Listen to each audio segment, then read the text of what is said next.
Picture it. Washington, D.C., 1997. Bill Clinton is president. I know. The Columbia Heights Metro is just a glimmer in some young developer's eye. And I am 22 years old. Despite being the first person in my family to go to college, I've recently dropped out due to extreme poverty and taken a job waiting tables at a bar called Murphy's. I'm at a turning point in my life. I don't know that I'm about to start sleeping with my boss or that I'm never gonna make it back to GW. But I do know that I finally have some money and some new friends, and now that I'm free, the city is our playground. So on this particular night, my new friends and I have been to about 8 bars, and I've had about 18 beers. But somewhere along the way, I've lost everyone, and I've wound up at this after-hours bar in Cleveland Park called Club Soda. Oh, please, you don't know Club Soda. And I'm talking to this really cute Irish singer that everyone I know has a crush on, and he was like, hey, why don't we go to this other after-hours club called Sugars? And I had never heard of Sugars, but I have always been kind of a whore for accents and guitar players, and I was very drunk, so I was like, that sounds like a great idea. But when we got there, Sugars turned out to be not really a bar, but just a hot, dark row house in a not very nice part of what we now call Bloomingdale.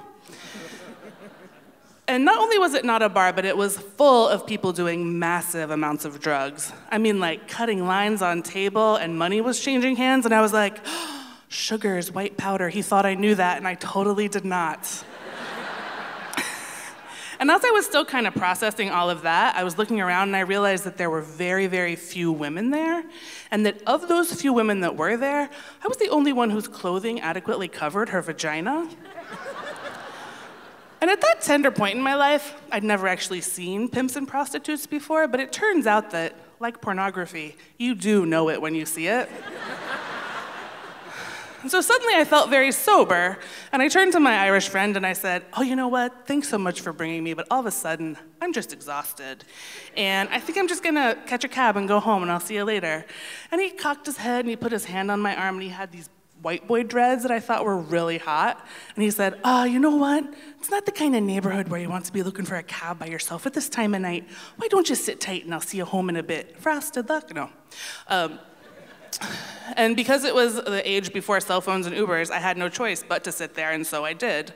And I had a lot of time to think, you know, about all the decisions in my life that had led me to this point.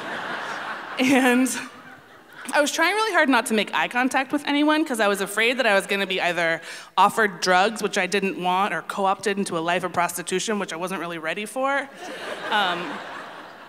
And I thought a lot about how confused my mom was gonna be when she found out I died in a crack house full of whores in a bad part of town.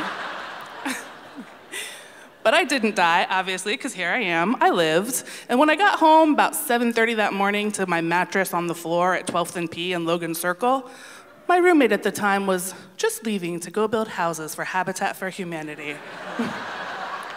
And I thought to myself, Cara, tomorrow you need to make better decisions.